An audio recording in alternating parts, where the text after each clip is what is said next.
Jennifer Piggott voted for Trump in the November election. Then in February, she was fired from her civil service job. Absolutely, I feel a little bit betrayed. She was among more than 125 people dismissed last month from the Treasury Department's Bureau of Fiscal Service in Parkersburg, West Virginia. There's always that back and forth conversation now. It's like, you knew this was coming, but we didn't. Like, nobody that I've talked to understood the devastation that having this administration in office would do to our lives. No kings, no tyrants, no kings, no tyrants. The cuts have shaken up a community that overwhelmingly voted for Trump.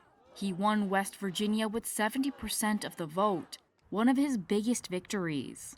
But the betrayal felt by Piggott, a church-going conservative and three-time Trump voter, comes as political analysts are examining early signs of a possible backlash in Republican strongholds like Parkersburg, where the government-slashing efforts of Trump and DOGE are beginning to hit home. Elon Musk has basically taken over our government and has calling the shots, unfortunately, it seems to be. A handful of Republican voters who lost their federal jobs joined Democrats at a recent anti-DOGE protest near the Bureau of Fiscal Service offices in Parkersburg.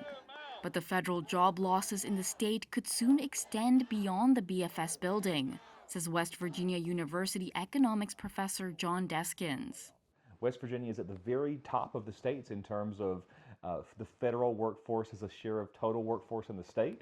So if the federal layoffs happen, if they hit West Virginia, we stand to suffer a disproportionate share when those jobs disappear, when that income disappears, when that spending leaves the state economy.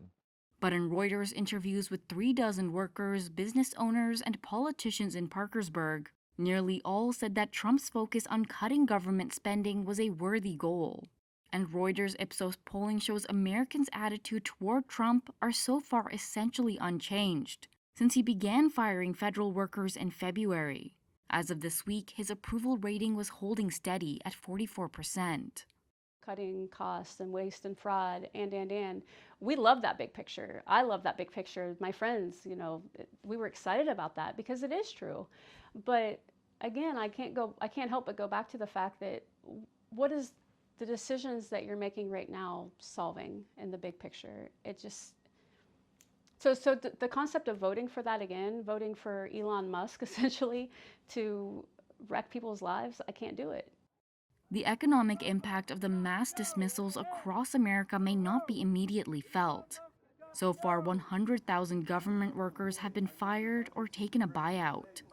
Parkersburg is bracing for another round of layoffs, with all government agencies ordered to make plans to cut career staff by March 13th.